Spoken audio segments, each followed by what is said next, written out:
Thanks for inviting me to Riga and for moderating this session on the Metaverse. And we have quite a good and exciting panel here, so I hope that we can entertain you for 1 hour. That will be no challenge. Let me first start with just asking for a few introductions. If you could just maybe say a few words about who you are and why you're here and you're interested in Metaverse. So I start from over there. Gattis, please. Okay. Yeah. Hello, my name is Gattis Sozos. I'm Deputy State Secretary for Digital Transformation, the ministry which is responsible for horizontal digital policy in Latvia. So we are the ministry also responsible for regional development. So we are very interested to see the development of Metaverse as a concept, so we could see what are the role of the government to put the regulatory things into to enable this, not to restrict the development of the Metaverse. And of course, we see that at the current moment, municipalities play a very big role on piloting, on setting up the initial kind of use cases. So we are here with municipalities as well. Thank you. Christina, please. Hi, everyone. I'm Dr. Christina Zhang and the CEO of the Metaverse Institute. I started the journey of the Metaverse a little bit early, since 2006, when I was doing my master dissertation using Second Life, the world's first Metaverse platform, to develop international strategies for universities worldwide. And then I continue my research using digital twins, another buzzword, in the Metaverse environment to simulate, optimize construction, engineering, architectural projects, which I completed in 2012. Currently, I'm working very closely with my colleagues, Pilar and Per, etc., in the ITU. So I'm co-chairman for the ITU task group for Cityverse. So we're trying to looking at how to define and develop the future of city where we put the human-centered, approach as everything we are doing to ensure inclusivity and sustainability. And my co-chairman is Cristina from the European Commission. Very nice to meet you all. Thank you, Cristina. Pilar. Okay, my name is Pilar Orero. I work at Universitat Autònoma de Barcelona, and I've been working all my life on accessibility. By that, I mean how humans communicate between each other, how humans communicate when they can't communicate. For example, if I was deaf, I wouldn't be able to communicate with you, or if I was blind, I wouldn't know. So if I was a refugee and didn't speak the language, if I was a tourist. So not only just people with disabilities, but people in, how do I communicate with my teenage son? Impossible. But anyway, this is, so imagine communicating in the Metaverse. But anyway, that's what I do, trying to find alternative communication. And in the Metaverse, where I am co-chairing with Egypt, accessibility and sustainability. What we're trying to do is to, very early on, in fact, already are available some guidelines on how to make the Metaverse accessible for all. So what services should be deployed from day zero when you start designing the Metaverse, so we can communicate in different languages. For example, in the Metaverse. So I could speak Catalan and you could speak Swedish and would be meeting there and communicating in our different languages. Sounds very exciting. Thanks, Pilar, for the introduction. Walter, please. Hello, I'm very excited to be here with you because I'm passionate about something. I'm passionate about applying technology to solving difficult problems in healthcare, and the Metaverse gives us a platform to reach and extend that. My background is that I have a diverse background. I've somehow managed to keep 5 different career incarnations going. I'm a research scientist, a behavioral neuroscientist, focused on mental health, behavioral health. I'm also a technologist. I got involved in virtual reality technology back in 1987. I was part of the debate as to what to call it, and I lost the vote on that. I had a different name in mind. I'm also a technologists focused on wearable sensors, machine learning, and analytics so that we can do a better job of diagnosing and providing therapies to people, both in person and through telemedicine. I also have founded several medical product companies with successful exits and work as a business advisor and neuroscience advisor to some of the larger healthcare networks and a few of the medical product companies such as pharma companies and medical device companies. Excited to be here with you. Thanks, Walter. And Rolf, please. Yes, thank you very much. Thanks for having me. My name is Rolf Werner. I run the European business for Nokia. And Nokia is probably, as you all know, for a long time an innovation leader in the B2B industry. We have rebranded our company just recently with new colors, new logo. Not only that, it's of course the way our customers, our partners should see us in a much different way, where we are saying, well, think of networks of sensing, thinking, and acting. That's much of a difference. It, of course, leads into the metaverse discussion we have here, and being much more than an equipment provider, we would like to create the future of the world and the society, and how we can improve all that with the metaverse is definitely great to discuss today with you here. Thank you. Thank you, Rolf. And I think that our last panelist, she is online, Cristina Martinez. Can you hear us? Yes, I can. Good morning, everyone. Morning. Very sorry for the slight delay. I think I had a time schedule issue. So I'm very happy to be here with you today. Hello. Thank you. So could you just give us a short introduction of who you are? Yes, so my name is Christina Martinez. I'm the Deputy Head of Technologies for Smart Community, which is an area supporting the development of new technologies for a purpose. And that purpose is to serve local authorities in Europe, but also citizens, and help them transform themselves into more sustainable and also fit for the digital era type of society. So we have a lot of initiatives. Perhaps I can explain later. Thank you. Thanks, Christina. Maybe I should just say a few words who I am. So my name is Fröjdh. I work for Ericsson. My background is in technology. I've been working a lot with video compression and immersive video. So I've been working with virtual reality and augmented reality from the technology side and standardization side for quite some time. Nowadays, I lead standards projects, and in particular, I am the overall lead for ITU from Ericsson. And in ITU, I've been engaged for quite some time in Study Group 16, which is the multimedia group in ITUT. And I'm also the vice chair of this focus group on Metaverse that has been mentioned a couple of times. We have 6 interesting panelists, and today we are at 5G Territory, so there will be a European focus. So what are the expectations from a European side on the Metaverse, any needs? And we know that in Europe we have keywords like openness and safety and respect. So I think these are important aspects, and if we build a standard, how do we take these into account? Also things, user rights and privacy and ethical considerations. So from a European side, this is also important when we form the Metaverse. So, and this is also the 5G territory. So I come from a network company, so 5G is bread and butter for us, and we have 6G in the horizon, and so for me, I see 5G and 6G as a unique platform to enable the metaverse. We can build a lot on top of it, but there are so many other aspects that come into play. So I hope that we can have this diverse conversation here today. So let me start with asking some questions. Please, Rolf. So what is the importance of getting the metaverse right on smart city evolution? Yeah, well, interesting enough what we just heard here in the former presentation, there was a lot mentioned about the smart cities. For me, smart city and metaverse is a logical combination. It's just fantastic to see the way we could build up and create a digital twin as a full city. And when we think about the fact that more and more people live in cities, so today there are roughly 55% of people living in cities.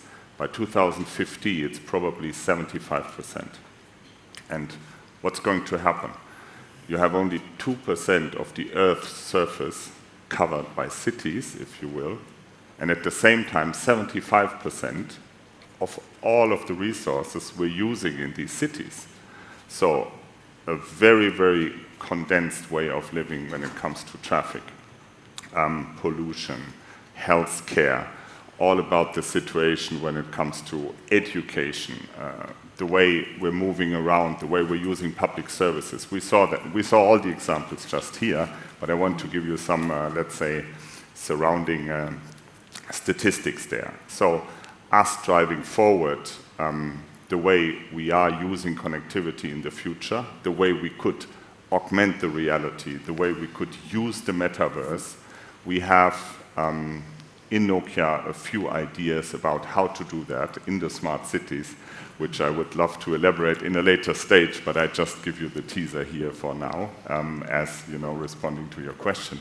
But as such, I think most important is to solve the challenges we have in the future about cities and the population moving into the urban areas.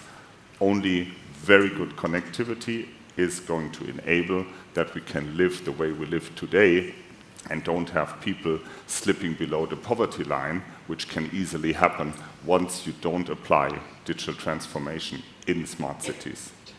Thank you, Rolf. I think maybe this would be a good time to ask Christina Martinez online. So you also work with Cityverse and smart cities, I believe. So why did the Commission coin this term, Cityverse?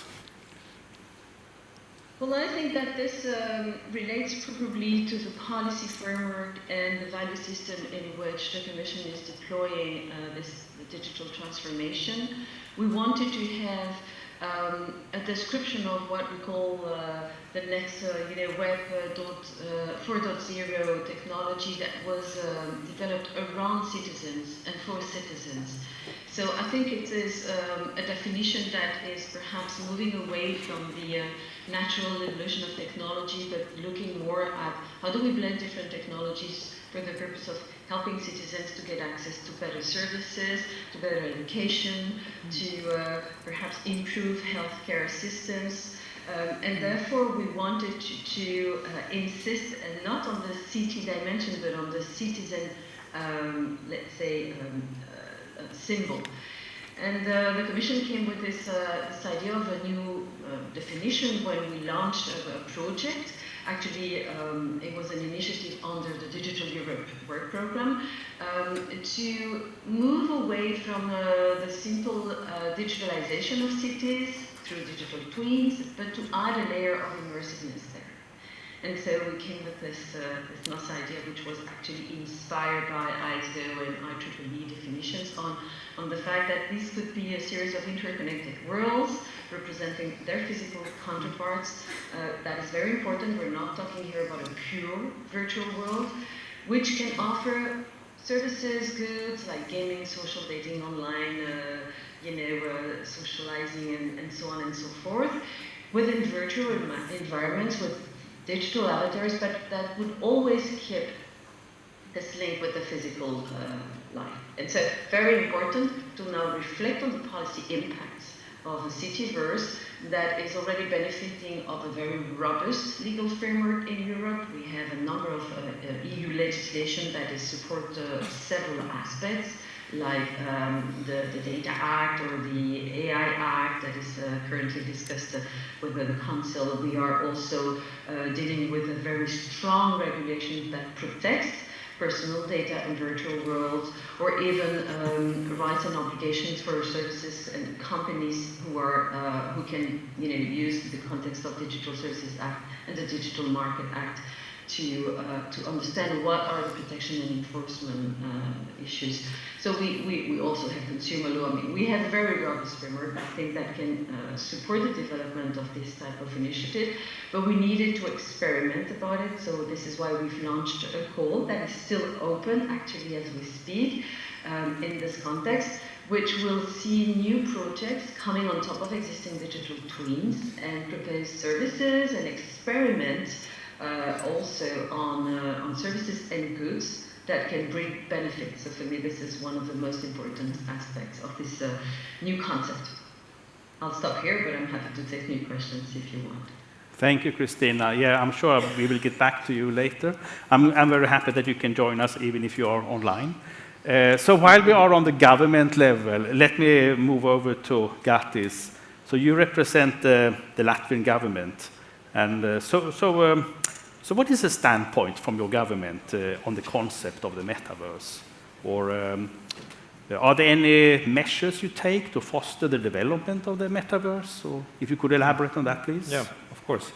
I think when we speak about metaverse, we can speak it in two modes. Like one mode is like we speak of in a narrow sense of some specific applications that was mentioned, like in specific sectors like medicine or military or even the city. And then the other one on the broader scale, maybe we see as a next generation interaction. It's more like technology. It's way how we add additional layer or fabric to our social like communication matters. When we can go across the different use cases, across the different metaverses or cityverses, and see it as like a second or 3D internet where physical things are real in persistent in digital kind of environment, and vice versa, where digital things are persistent in the physical environment all the time. So we can talk in both of those concepts. I think at the first one we are already doing some piloting and doing some pilots, and that's very good. And of course, we have to strive for this universal kind of general kind of application. I believe that there will be more natural to use it as a augmented reality use case rather than pure virtual reality. But we'll see. We'll see. From government perspective point, I think that we have to be ready. Technology comes, we can do something, we cannot also do nothing, but technology will come. I think the previous discussions about laying foundations on principles, that's one important thing for government, so that we start from the scratch the things in the right way. For Metaverse, like to achieve this second, more like a general approach on Metaverse, I think it's important to have these interoperability issues to be like tackled already from the beginning, and to see that there is sharing and interoperability aspects taken into account. Of course, government's role is also to put this strategic priority, conceptualize, and that's I'm happy that we have in EU this memorandum and communication on Metaverse. We, last year, during the 5G territory, we also signed a memorandum of understanding of local ecosystem or city of Riga. There are infrastructure providers, government, and other participants which are ready to cooperate for and engage on Metaverse development. And today we have an ITU workshop later during the day. Of course, the government has to be open-minded for regulation, future-proof regulation. We see that a lot of things we can apply. Maybe we need to just extrapolate this to the metaverse or digital environment, but still this will require some legal kind of creativity. And I think it's very important that government takes this into account, just not to fast regulate, but to enable by the regulation the possibility. And we see that also for the so specific use cases we have in cities, we need maybe local level of regulation to put in place. Of course, funding and support the different initiatives. The Commission already mentioned there are calls open, and there are different, we have to pool different resources on local government, on regional. We have like a Baltic Sea region projects tackling this issue, and also EU, so we can work on those issues, because at the moment they are not bringing benefits or fruits, so we're still in the piloting phase, so there is important to have this financing. And also different kind of other support that we can provide from government side. We see that in Latvia, for example, in municipal level, we have city of Kuldīga. They have a piloting project on arts and cultural heritage in virtual environment, or we have on Ministry of Defense supporting and cooperation with our telecom operator LMT that 5G virtual reality, augmented reality test site, military test site developed. So government can contribute also without maybe financing, but supporting those initiatives. And of course, Capacity building, education, skills. We have to rethink what are we providing for our citizens. We had discussion that we have a challenge of basic digital skills, but now we have to also cross and also think about the skills how people would have in the metaverse to develop those applications and also to use. So we didn't create additional a meta gap. We have digital gap, so we don't need a meta gap. We need to take into account it. And of course, standardization, cooperation, because if we speak about these digital environments, they are not anymore local. If we speak about property rights and such things, we have to go global from the beginning. So standardization, cooperation on international level is essential from the government side, I believe.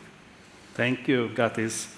So maybe so how does all this happen? So Christina here in the room, Zhang, could you maybe explain for us sort of what are the emerging technologies that can help the metaverse to achieve its full potential in the EU?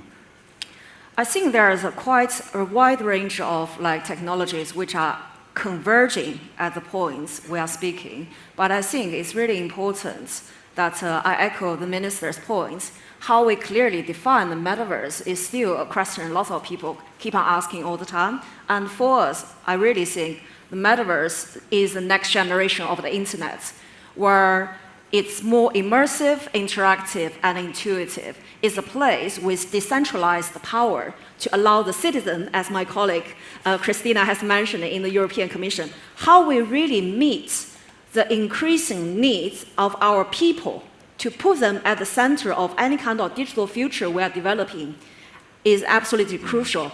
And at this moment, there are many different layers of the metaverse. And I would say traditionally we say public-private partnership, but maybe for the metaverse vision for Europe, we can have a people, public, private, and planet partnership. So that would be 4P. We need to look at how we meet the needs of individual citizens and also ensure when we develop the future is not at the cost of our sustainable future. So I think that's quite important. And there are quite a few interesting technologies which are helping to address this issue. And the first thing is we really need more immersive user interface, which people can really interact 24/7. I mean, VR handset is amazing, and I absolutely love it. But I mean, if I wear it for more than 1 hour, I start to feel a little bit dizzy, I got headache. So maybe that's not, immersive and comfortable enough. What else can we do? Of course, I mean, Apple has this Vision Pro coming out, which is very exciting, and everyone's talking about it.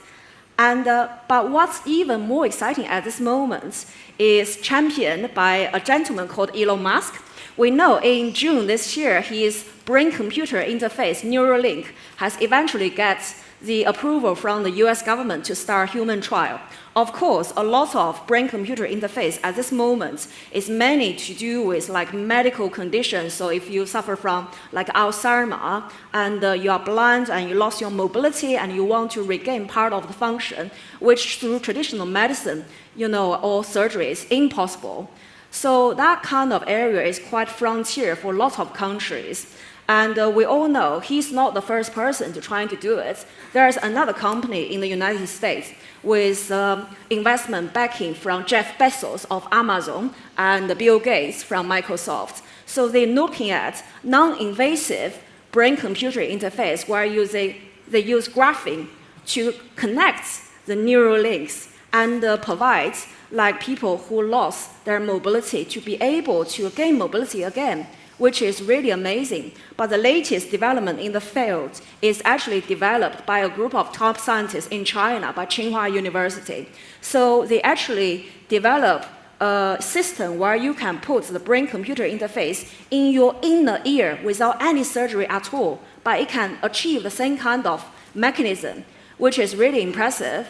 And I know, Walter, you're working on mental health for many years. Another really interesting thing I noticed is there are some top hospitals in China. They use brain-computer interface to treat serious depression with 60% increase of performance of the patients, which is quite impressive. So maybe in the future, when it becomes non-invasive, just like my pearl earring, we can wear it, or maybe our Fitbits, everyone can wear their own immersive technology without the concern we need to wear something which is less intuitive. So that's the first thing we think can be really powerful. The second bit, which is getting very interesting as we are all talking about, computing power.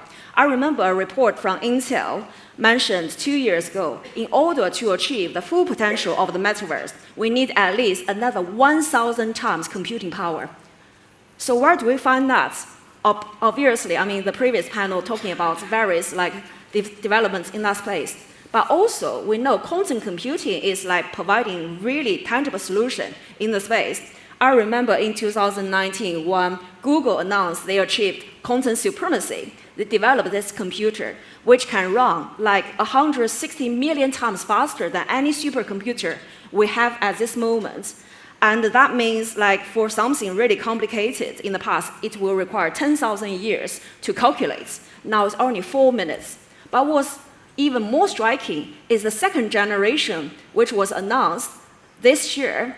And that latest version is even 200 million times than the previous version 4 years ago. So you can see the technology is advancing in a way which has been never possible before. So there is something really interesting here.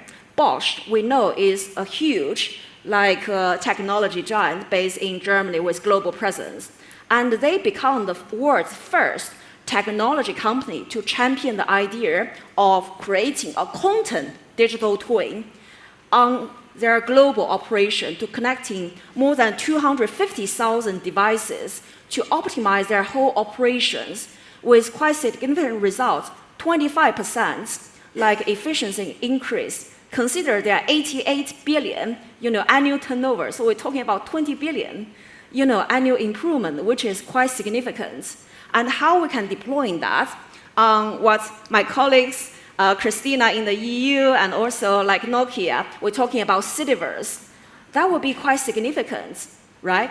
And I would say the third area we are all very concerned is, and excited is AI. Because most of people are saying generative AI actually, take away all the investment and excitement about Metaverse since it's rise in November last year. But what's really happening is actually quite the contrary.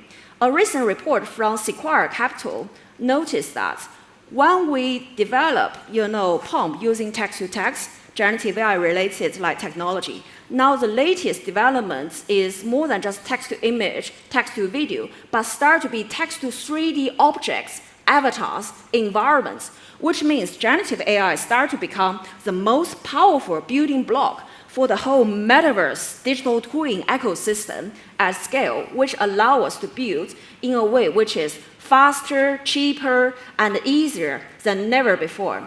And my final point is we are all concerned about environment impact. And we know currently there has been lots of debates and saying how far should we running the simulation of Metaverse, and how's that environment impact, especially running very powerful computer and the data center, etc. And I'm very delighted to report that actually, again, it's from our colleagues in European Commission. You guys have this really amazing idea to provide 2 million euro funding to looking at how we can put the data center in the outer space to reduce the carbon emission, because we all know in the outer space, the temperature is freezing cold. So that's ongoing till about April next year. And also another thing which I find really fascinating, everyone's talking about, is nuclear fusion. We all know that with that in power, we actually can produce carbon emission-free electricity, which can potentially power the whole planet by another 10,000 years. If we can achieve that, a lot of discussion we talk about sustainability can be solved. But we need to be a little bit patient, and we need to wait till about 2030. So what else can we do? And then Microsoft and Harvard, MIT, and also some of the top universities in Europe, they have come together to create a consortium to looking at how to use DNA to store data. And there has been a number of publications on Nature magazine to looking at how we can commercialize that from now to about in the next 5 years. And what was really significant, one professor who is leading that project in MIT basically said, DNA is the most reliable and energy efficient data storage materials we can find on planet Earth. You might remember we all watched the movie Jurassic Park, where how it all started is like we extract the DNA of the dinosaur from the mosquitoes in the amber, and then it's stored for more than hundreds of years. So I think there are like lots of things we can do now to really empower the whole metaverse ecosystem and make our people happy, make our society prosperous. Thank you. Thank you. So, wow, I'm almost overwhelmed. There are so many emerging technologies happening, and you really scared me when you suggested surgery. I'm not ready for that yet. So let's hope that we can interact with the metaverse through these inserts in the ear instead, or maybe contact lenses or glasses. Or earring. Yeah, or earring, frisbee. yes. Yeah. So with all these technologies, so how do we counterpart this? There are so many other aspects. It's not just technology. So here, I would like to talk, maybe I start with Pilar. So how can we guarantee that this metaverse promotes the EU principles?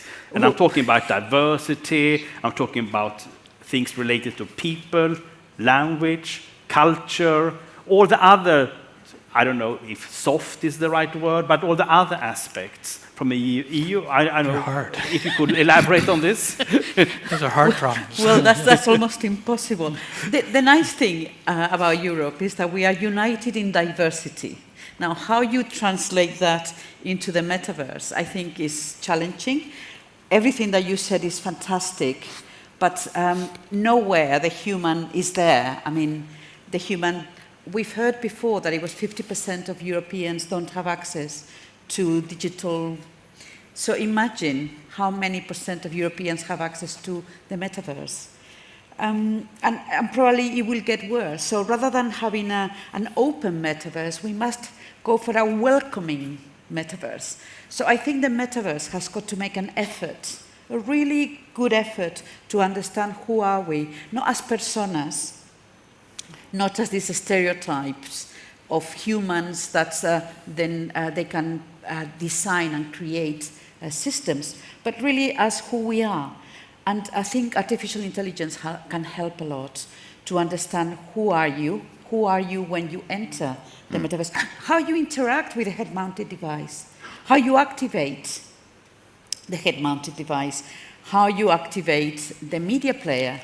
And by these activations, with preserving the data, sort of, because in Europe they were terrible, you have to be very careful with the data and the data protection. So how does the human activate and interacts every time that it has to go through head-mounted display with the media player, learn who is the human at that moment and how does the human can interact. I think we must have a welcoming, not just open, a welcoming, diverse metaverse where all of us can be represented by gender, by culture, by language, by all that in each moment, because it is not the same when I am in my lab with my eye tracker calibrating it than when I am watching a Formula One thing on the television. My brain doesn't work the same. I am not the same persona. So though you might have tagged me as this 60-year-old fat Spaniard, I am not, because I might be that good at Formula One and you didn't know that. So at each time you behave in a different way. I don't know if to say anything else. I think we have to, something good that we have done at ITU is, I said that before, we've already created some sort of basic guidelines on how to take into consideration humans and develop, whatever you're developing, develop it, but taking into account that you are developing that for a human. The human has got to interact in an intuitive way, yes, but has to eventually get in. Otherwise, the gap is going to be bigger, broader. We are going to be undiverse. We're going to be... So we don't want this metaverse that is just for a few young people, because that's what the data... I mean, you're creating a database you're creating a metaverse modeled on large data. But in fact, the interesting bit is in the disaggregated data. That's the spice, that's the salt of the earth. So I think it's the disaggregated data that is going to make this diverse metaverse in Europe. Let's be positive. It's going to be fantastic. And I'll be very old, and I'll be in the metaverse, having great parties with my friends, and I won't have solitude, and I won't feel lonely, and it will be really comforting and great. But I need to get in, and I need to interact, and I need to be able to do that. So please create a metaverse for humans. Don't talk about this, no. Think of the humans that we are going to enter the metaverse. That's my... Thank you, Pilar. I'm really happy that you are fighting for diversity and the humans here, because we also have to have that side of the equation if it's going to resolve. And so this is also an aspect, Walter, for you. So there are so many inherent aspects of the metaverse that really make it difficult for us to maintain the standards that we are used to in terms of privacy, safety, and respect for an honest discourse. So maybe could you elaborate on challenges or possible ways to reduce such harm or risks? Absolutely. And we're working hard on some of the issues.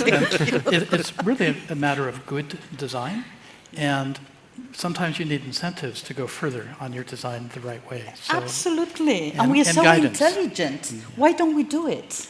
We will. Thank you. We will, with input.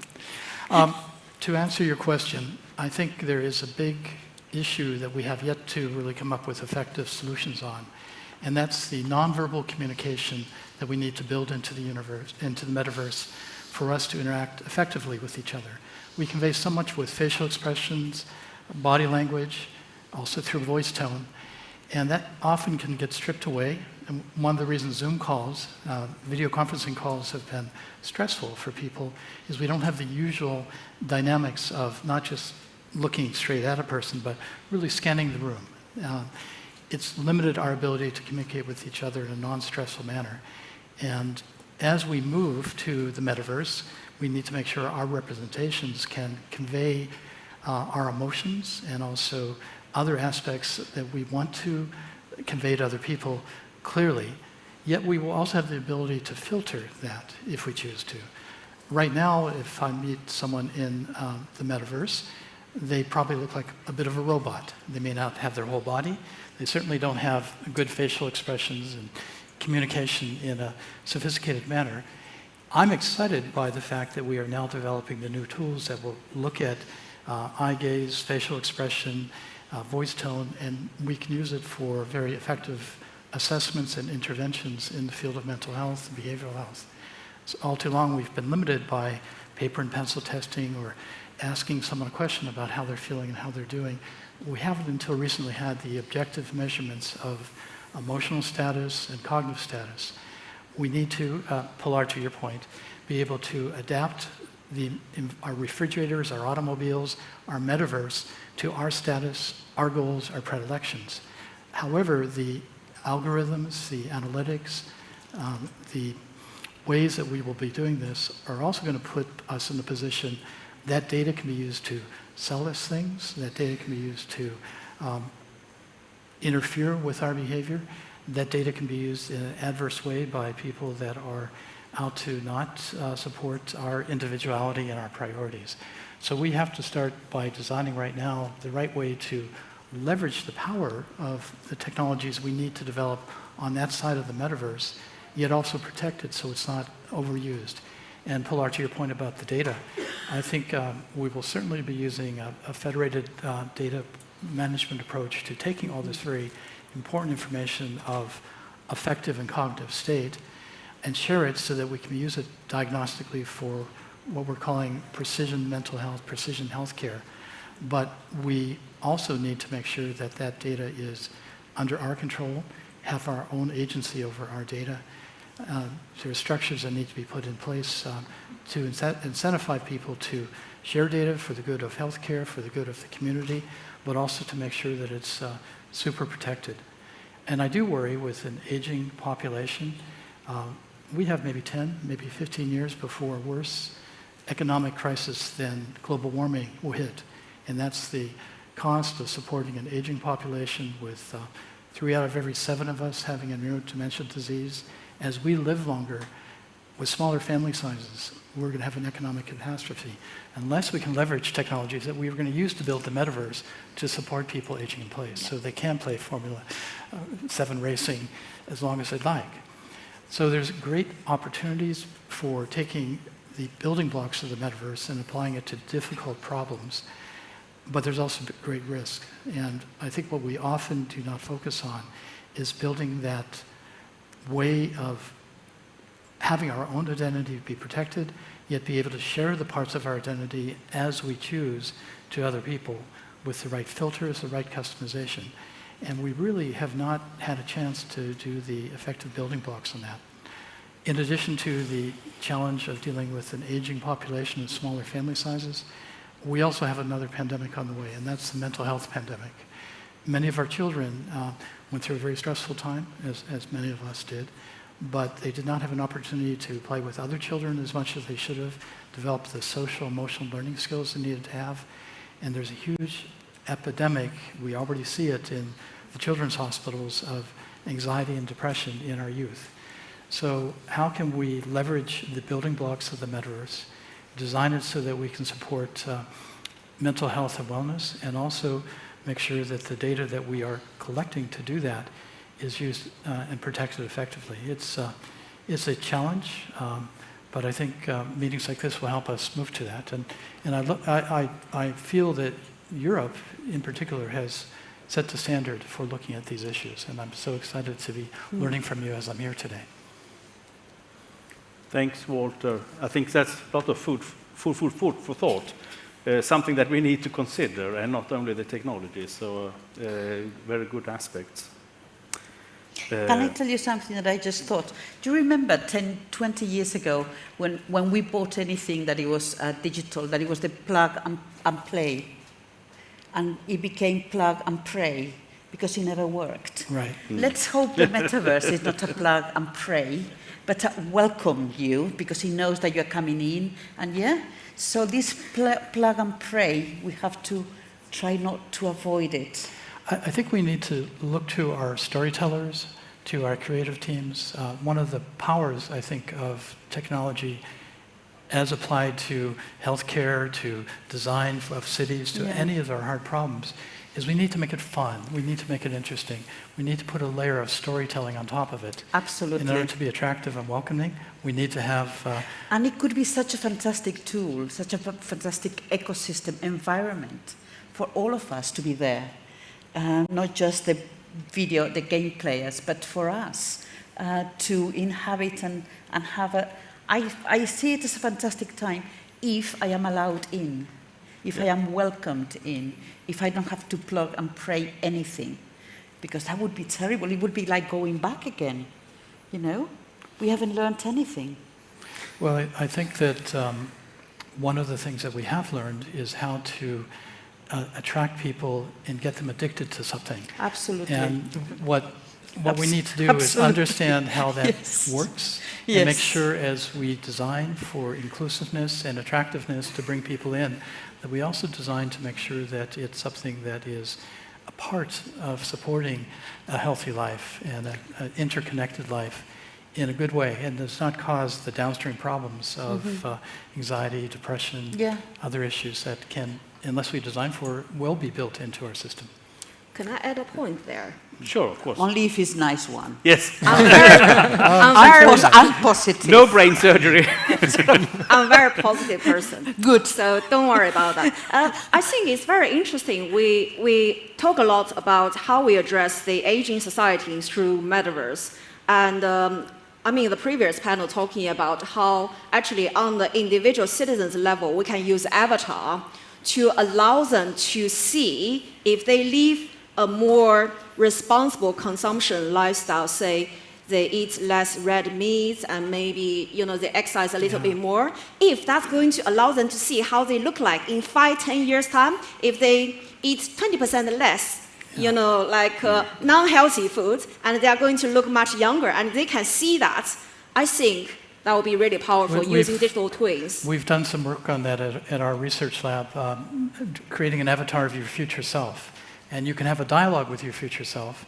You can put information dynamically about your exercise, your activity levels, who you're socializing with, how much money you're making or how much money you're spending, how much alcohol you're drinking. All that information can be given to your future self. But what if I don't want to be that? What if my avatar is a very tall, blonde man? Yes. How would you know that I am not me? Right, but you get to design your future self, and that's the point, is we can give you feedback. I can design my future self as that. Yeah. So on that note, play and pray and teach yourself, and are we all blonde, tall people? Yes, and with lots of hair. And I want to connect to Rolf because I'm not tall, blonde. No, but I want to ask you: but I could be, you know. Will the metaverse replace the physical world? Well, good question. First of all, I'd like to elaborate on what you just said when it comes to you know, protecting mental health. We've all been, since it was a global, of course, phenomenon in the pandemic days and years, of course. And I recall there was a big discussion around in how far, you know, children are still able to maintain their social interactions. And I give you the example of, because you just mentioned a teenage son, how to communicate. Usually they sit there, they eat, they do sports, they come home, they don't talk much. But, you know, the way I have observed it in the pandemic days was my son being extremely communicative whilst he had the headphones on with the PlayStation. In 3 languages, by the way. So he's bilingual from the family, and he also speaks English. So I was like, who do you speak to? Because I thought it was about the game as such, but I was not aware he's communicating whilst he was playing with maybe 10, 12, 15 kids at the same time, worldwide. And I said, that's amazing. He even found friends in these days he could meet after, you know, we were coming out of the lockdown. So that supported big time to, you know, get away from the problems of maybe not having social interactions, which, of course, if you go beyond that, the metaverse will help. Then you have avatars, they can meet there. It's much faster because they maybe don't have to commute. They can do homework at home, and of course then can do other stuff whilst they're online. So these are possibilities for the children. And of course, it will provide the possibilities for elderly people then to get into the metaverse and, you know, play chess, do this, play cards, and so forth. And the whole thing depends on in how far all of these devices, which you mentioned, will be applied. So by the way, I really love the discussion here. So it's amazing. We should ask, thanks to the policies. Of course, the policies we need as well. We need definitely. So coming back to your question, of course. Yeah. Sorry. No, thank you, Rolf. And thanks, everyone. Sorry, I think I lost my connectivity. Well, you need network. You gave a good example of cross-cultural connectivity and breaking through economic and age barriers through the metaverse. Correct. No, it's true. So I think I'm back. So while we are talking about all these use cases and your kid is talking to people all over the world, so if I hand it back to the Commission, Cristina, are you still with us? So from your side... Very carefully listening. Yes. So from your side, what are the promising use cases for the metaverse? Or the cityverse, maybe, in your case. Thank you for your question. If I may, I'd like to perhaps react to what I've heard previously, because I think it's important that we frame also this discussion into what we have in Europe. And this is perhaps the promotion time for me. I would like to sell the strategy that the European Commission has released in July, because I think it's it's making a lot of important points that were mentioned today, regarding the way we want to, embrace this transformation of our society and offer all these exciting opportunities to elderly and young people at the same time. We need to be mindful that there are a number of challenges ahead. that these challenges will have to do not only with the legislation that I mentioned previously, but also with the number of technical choices that we will have to make, and we will need to be very, sensitive to the design of those technologies. We're of course supporting an open, decentralized approach on the future, let's say, solutions, networks, protocols, and standards that will be created out of these new necessary technologies, because we heard before they still need to evolve. We're not there yet. So for me, what it means is that we need to have a very strong coordination at European level, work hand in hand with industry, and make sure that we have a common understanding of what are those key elements in terms of openness, in terms of fairness, in terms of access to the technology, and this starts with the design. So the discussions that are taking place at this moment are very important, because we're defining together what would be those open standards and those open architectures that we would like to use as the foundation for these future cityverse environments.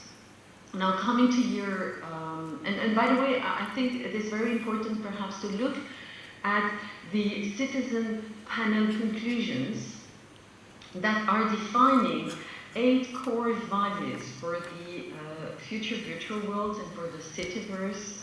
This is a very nice initiative, actually, that was promoted by the Commission and the GRC, or Joint Research Center, trying to consult citizens at the onset of our policy definition. And they decided, after having very long and passionate conversations about what the cityverse and what virtual worlds should be for us in this specific cultural, social, environmental context, they have defined 8 values that I would like to read for you. The first one is freedom of choice. The second one is sustainability. We don't forget the other goals, sustainable development goals. Of course, they have to be human-centered. They have to also mention health as a very important pillar of the development of virtual worlds. Education and literacy, we've mentioned this before. Safety and security, because there's a lot of issues related to data, of course. Transparency in the regulations, but also in the aspects that have to do with access to personal data, psychological and physical impacts, the use of data by third parties, and so on. And finally, inclusion. So I think that these are already very good elements to, let's say, steer the design of the technologies and to make informed choices when it comes to regulating and when it comes to adopting those standards. And so now coming to use cases, because we are working in the area of smart cities, we see a lot of potential, of course, for providing public services, for providing cultural services, to support education, not only in school but also life education, professional education opportunities. We think that there will be a lot of interesting use cases in the area of industry. We know already that they were, by the way, very advanced in this domain, and most of the technology that we're using to develop the cityverse is actually coming from the industry digital twin sector. We also hope that, as we heard before, that in the health sector, this technology will promote, a safer, and perhaps it will avoid surgery when not necessary. So this is the type of use cases that we can fund with our Digital Europe program. We're, by the way, building a digital twin of the human body, which is a very, very challenging project, but probably not as challenging as the one of the digital planet. So we are also developing and funding together with the European Space Agency and with the other agencies in Europe, which have to do with the Copernicus and the weather and climate sectors. We're building what we call a digital replica of Earth, called Destination Earth, which will help us to develop, new knowledge and hopefully develop new scenarios and algorithms to understand what is coming. And all that, hopefully in the future, will be connected to all these digital environments that we are funding through the Smart Cities program. So altogether, trying to keep the link with the physical environment, trying to make sense out of this technology, so always making sure that it will bring benefits and that we can measure those benefits ex ante. So let's not forget the necessity to come up with indicators to measure the well-being that Pilar was calling, or to measure the impact on education, to measure the impact on social inclusion, to make sure that we indeed have all the ages represented in this all the region in Europe. So this is just to give you a number of elements which I think can also contribute to the debate and make sure that not only industry but member states align together behind this vision of a much more, let's say, citizen-centric type of technology. Thank you, Cristina. And so maybe I pass the word over to our hosts. So from the Latvian perspective, do you have any initiatives, or maybe do you see a call for action to either the metaverse ecosystem or the industry? How do we make all this happen? Yes, thank you. First of all, I very like our discussion, because we have this discussion of bones and the soul. Not only about the bones. If we take like a human, a pure biological organism, it will be one discussion, but now we have this. And I think, I believe that we discussed those ecosystems which form how we develop the ecosystem. We mentioned the cities, the service providers, and so I think that one thing that we have to put more attention to is those social science aspects. Bring those people very close to this development. And anthropologists, social science. We have also an example that in Latvia, one of the youth psychologists used virtual reality to love young people more engage in discussions, and so they had like a better performance when they use this technology in some of the cases. So, but in Latvia, yes, we, as I mentioned, we in previous year we started this memorandum of understanding, and we see that there are different partners which are very eager to participate from the industry, telecom side, from also the companies which work as in the fields as a virtual reality for medicine, for military health, like or the test site that I mentioned, where it's more about how augmented reality can assist in helping to do some like care repairing and such things like that. And but where it's all comes together, I think it's in specific like use cases, pilot cases, and we're happy that we have several municipalities that are very eager to participate. The Riga municipality, also the Kuldīga, which is doing some things, and so we are happy and open for different partners to come together and to see what we can make together and how we can develop this ecosystem further using specific use cases already in Latvia. Thanks, Gatis. So we don't have so much more time, so short answers. Christina, what are the challenges that we need to address now? Accessibility, inclusion. And I'm delighted to announce, actually, Pilar and myself, we have been working together to get a Metaverse for All survey approved by the ITU, and a big thanks to our ITU colleagues. So that's going to be made publicly available next week. So I would like to encourage and invite all of you to participate to see how we can use technology to address the digital divides between people from different cultural backgrounds, from different age groups, because we really want to maximize the positive impact of technology like Metaverse to benefit all of us for a beautiful society moving forward. So thank you very much. Thank you, Cristina. Pilar. I want to have labels.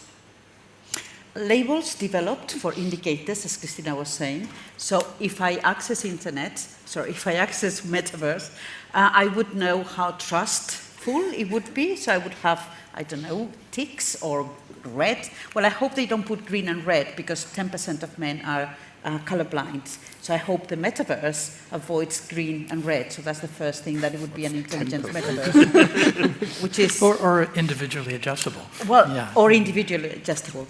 But labels that I know that it is very interactive, labels that I know that it is, labels that inform people on what is that I am consuming. Label that I would tell me that you are a verified avatar, or you are not a verified. Come on. Sure. I want to know who I'm talking to. Yes, of course. So, are you a verified avatar? Then am I interacting with a verified avatar, or am I interacting with a chatbot from who I don't know where is it from, and I don't know who is, where is the information coming from? Pilar, one day I think you don't care. But with all these aspects, honestly, you will probably talk to bots which you like better than humans. Well, if you knew my son, you would agree to that now. Okay, no, I don't think so. Okay, so we are getting very close. So as a last exercise, I ask you panelists to close your eyes. Close your eyes. That means these. And then, could you just imagine how many years until the metaverse has reached mass market? And could you hold up the number of fingers from both your hands, maybe? How many years until metaverse has reached mass market?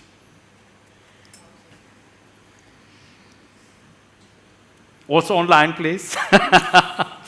Thank you. So we have we have some time still to work on this to make it right. And so I want to invite everyone that is not participating in the focus group on Metaverse. It's run by the ITU, and as we heard by Christina, the counselor earlier, it's the largest group actually working on the Metaverse currently. It's free for all, it doesn't cost anything, it's open to all, and it's run by the ITU. So please welcome, and I want to thank all my panelists for this very interesting and partially lively debate. Thank you very much. Some of us did close the eyes, so what was the average number? Okay, I do have a background in math, so I should be able to calculate an average. I just wasn't able to record all the numbers, but I saw everything from, I think, Christina, you were on the lower end? 10 years. Oh, you were 10 years? Right. Okay, because I saw 10 years down even the commission. I had 10. Okay. I said zero. Yeah. Also 10. You said how much? It was Walter. Wow. Yeah. We're there now. Okay, so mass market, another decade, I think. Thank you. Yeah. Thank you to the panel and to the pair himself as a moderator.